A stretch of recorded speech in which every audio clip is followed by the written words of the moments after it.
안녕하십니까. 반갑습니다. 오늘은 2022년 6월의 의미에 대해서 이야기를 드릴까 합니다. 자, 음력으로는 5월달에 해당하죠. 양력으로 6월 6일부터 7월 7일, 다시 말해서 망종부터 하지를 경유해서 소석까지. 자, 망종의 의미는 무엇일까요? 까끌하기 망의 시종입니다. 그러니까 수염이 있는 까실까실한 곡식을 이야기하는 것입니다. 여기서는.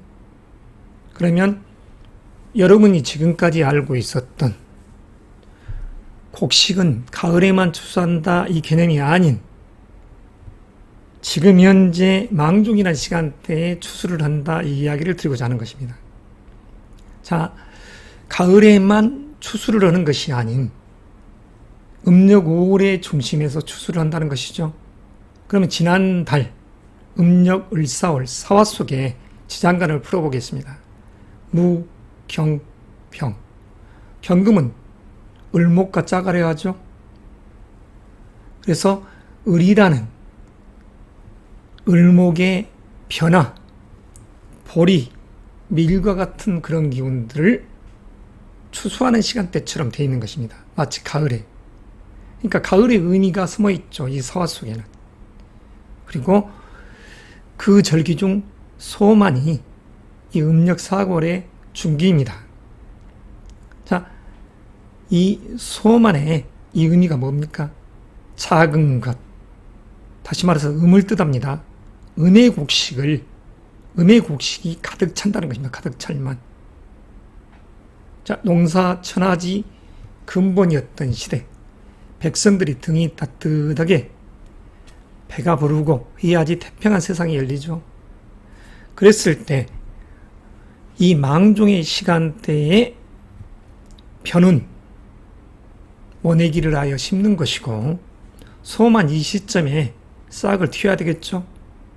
그래서 망종이라는 6월 6일 그 시점부터 벼를 심는 것입니다.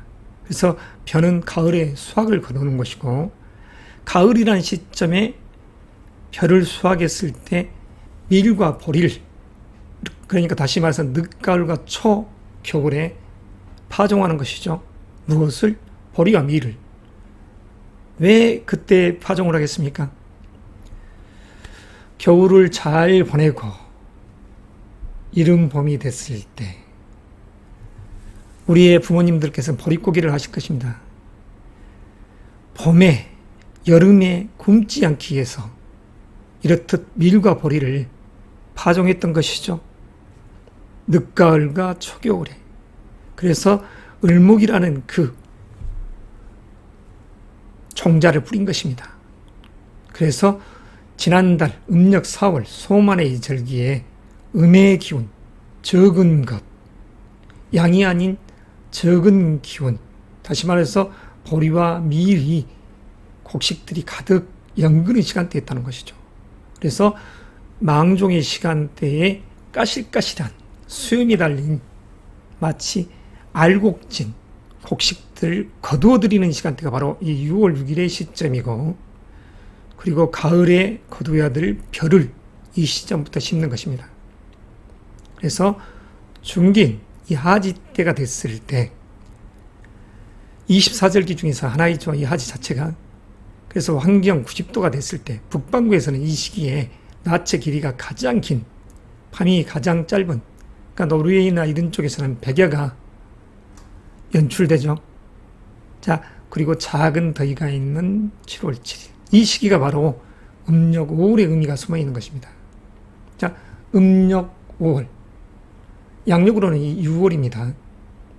병, 지난달 음력 4월의 병화가 지금 현재 지장간 속에서 태양화를 자리에 있는 시간대입니다. 그리고 중기는 기토가 자리에 있죠. 그리고 정기는 정화가 자리에 있습니다. 자, 천간지지가 하나의 칼라, 목이면 목, 화면 화. 이랬을 때 이 기운은 화로 이루어져 있죠. 이래서 간이어 지동이라 합니다. 불의 기운이 아주 강하게 이글거리는 달이죠.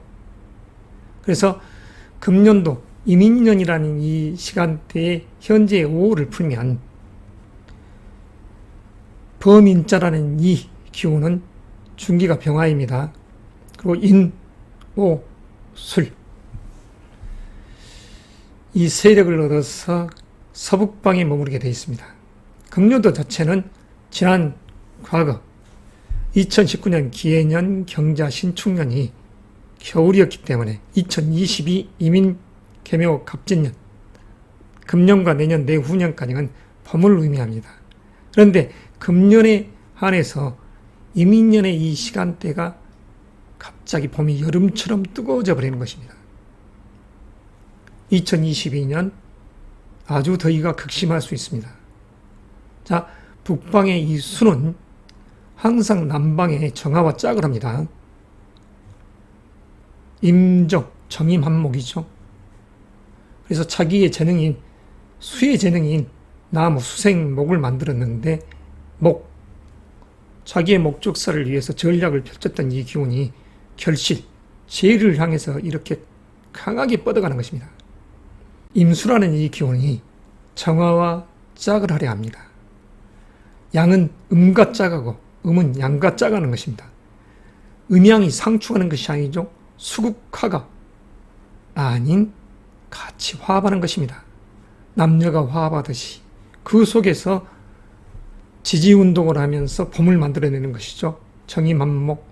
그래서 이 범인자가 또 나아갈 방향성을 여름으로 잡고 봄, 여름, 가을의 끝자락인 술토 속으로 들어가는 것입니다.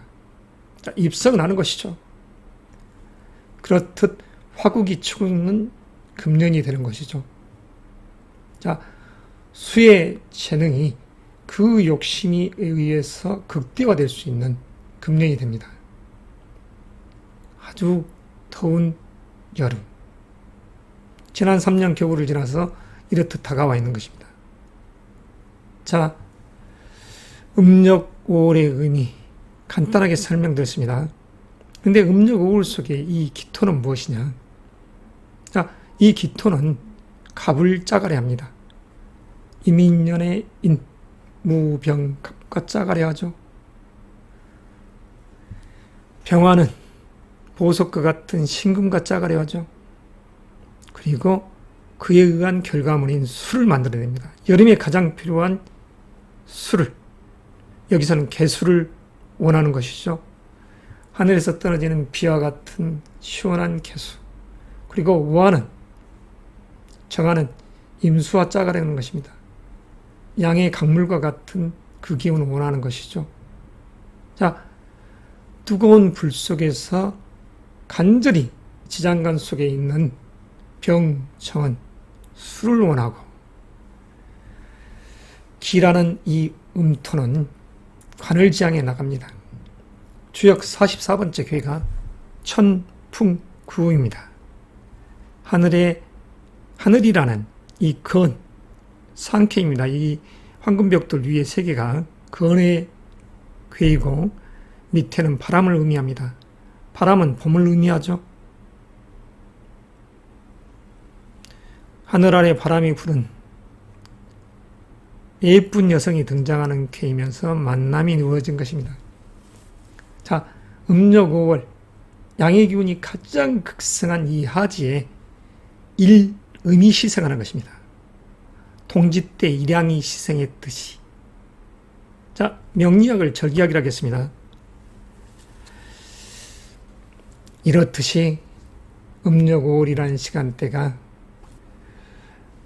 영화롭고 분열이 이루어지고 결실이 이루어지는 그 시간대입니다. 봄에 뿌린 씨앗들은 지금 성장을 하며 꽃이 만개해 있는 시간대죠. 음력 5월을 불러보지 마시고 봄날에 감목과 을목이 피어나는 식상의 기운 꽃으로 보십시오. 뜨겁게 타죽겠네가 아니라 태양이 비추면서 가을을 향해 가는 곡식들에게 영양분을 공급하고 와 속에 있는 이 정화는 임수를 그리워할 때 이 정화 자체는 달빛과 같은 것입니다.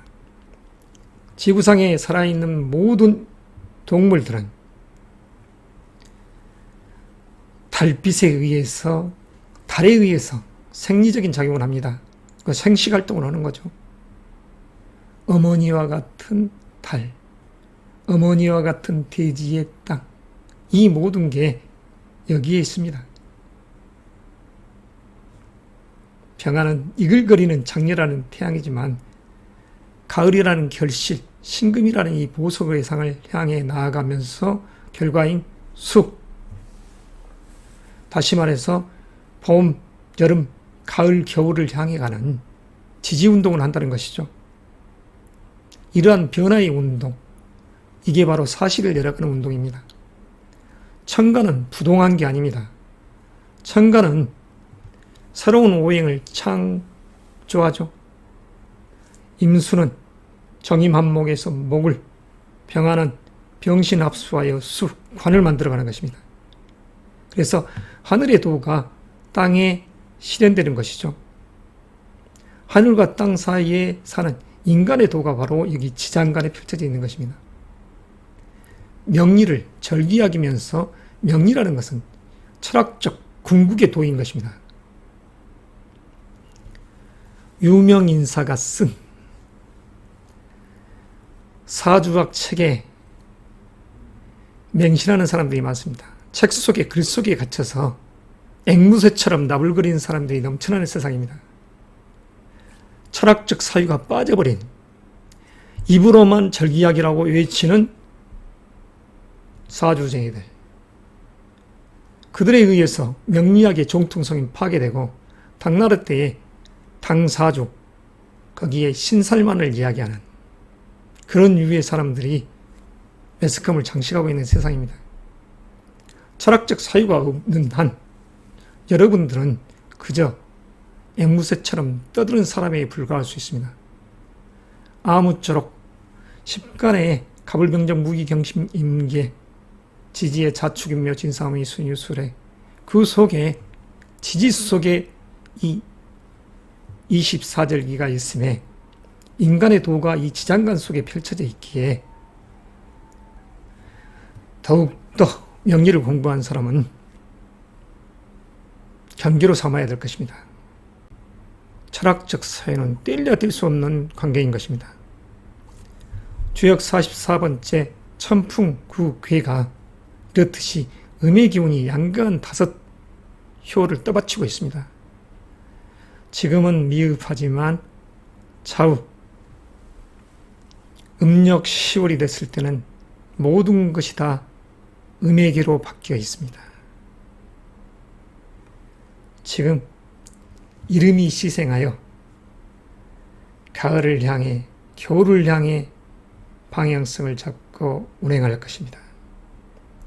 아무쪼록 음력 5월의 의미를 다시 한번 알아주십사 하는 마음에 이 영상을 올렸습니다. 이상입니다.